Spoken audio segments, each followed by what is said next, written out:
Assalamualaikum warahmatullahi wabarakatuh.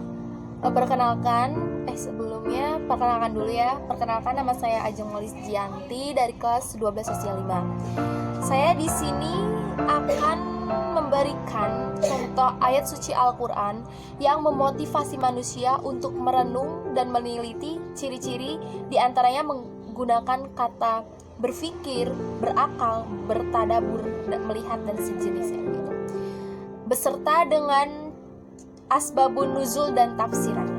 Ayat suci Al-Quran yang memotivasi manusia untuk merenung dan meneliti tentang berpikir dan berakal, diantaranya yaitu terdapat di dalam surat Al-Imran ayat 190 dan 191 yang berbunyi, A'udzu billahi minasyaitonir rajim. Bismillahirrahmanirrahim. Inna fi khalqis samawati wal ardi wa ikhtilafil laili wan nahari la'ayati liulil albab. Artinya, sesungguhnya dalam penciptaan langit dan bumi dan silih bergantinya malam dan siang terdapat tanda-tanda bagi orang yang berakal. A'udzu billahi minasyaitonir rajim. Bismillahirrahmanirrahim. Alladzina yadhkurunallaha qiyaman wa qu'udan wa ala junubihim wa yatafakkaruna fi khalqis samawati wal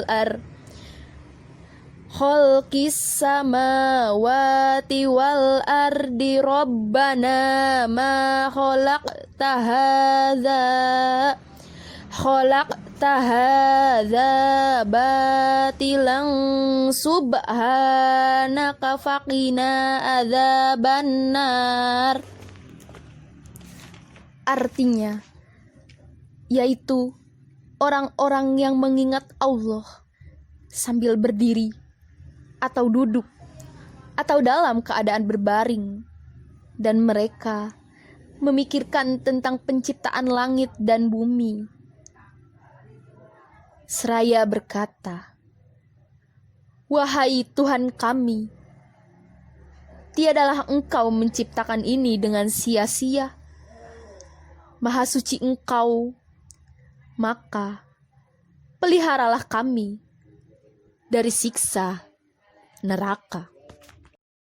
Asbabun nuzul mengenai surat Al-Imran ayat 190 dan 191 menyatakan bahwa pada waktu itu kaum Quraisy datang kepada kaum Yahudi dan ingin memberikan pembuktian mengenai Nabi Isa dan Nabi Musa. Dan kaum Yahudi pun menjelaskan bahwa Nabi Isa memiliki kemampuan atau mukjizat mengenai bisa menyembuhkan orang buta tunanetra dan bisa membangun kembali orang yang sudah mati. Dan Nabi Musa memiliki tongkat yang berkilau yang bisa membelah lautan. Setelah itu kaum Quraisy berpergi menanyakan kepada Nabi Muhammad SAW mengenai hal tersebut. Dan Nabi Muhammad pun meminta doa kepada Allah Subhanahu wa Ta'ala untuk mengabulkan agar memberi petunjuk untuk memberikan, karena kaum Quraisy waktu itu kan meminta kepada Rasulullah untuk membuktikan bahwa di bukit tersebut berkilau, memiliki cahaya yang begitu bersinar, dan Nabi Muhammad meminta kepada Allah Subhanahu wa taala dan berdoa sehingga Allah Subhanahu wa taala menurunkan surat Al-Imran ayat 190 dan 191, yaitu tentang tafsiran ayat 190 surat Al-Imran, menjelaskan bahwa Allah itu memiliki kekuasaan yang begitu dahsyat, karena Allah bisa menciptakan bumi ini bergantinya antara malam dan siang. Itu ditandai dengan ketika kita berpikir seperti itu menunjukkan kita sebagai ulul albab, orang yang berpikir, orang yang memiliki ilmu, dan orang yang berakal sehat. Tapi untuk orang yang bodoh, orang yang tidak mau berpikir, dan orang yang tidak mau menjaga alam ini, berpendapat bahwa tidak akan ada malam dan siang. Walaupun orang bodoh berpikir bahwa dia melihat adanya siang dan malam, tetapi tidak akan berpikir jauh tentang dahsyatnya karunia Allah Subhanahu wa taala yang dipikirkan oleh ulul albab gitu. Pokoknya beda antara orang bodoh dan orang yang berilmu, yang memiliki pikiran mengenai hal tersebut, itu berbeda pikiran. Ayat 191 surat Al-Imran menjelaskan bahwa seorang ulul albab memiliki tetap beribadah segimanapun keadaan badan beliau, walaupun dia sedang sakit, sedang bisa duduk, berdiri, berbaring sekalipun, pasti dia bisa memikirkan kemujizatan Allah Subhanahu wa taala, bisa beribadah kepada Allah Subhanahu wa taala, utamanya yang pastinya mengetahui kedahsyatan yang Allah punya, yang membuat dunia ini begitu sangat nikmat. Itulah yang dijelaskan di dalam surat Al-Imran ayat 192.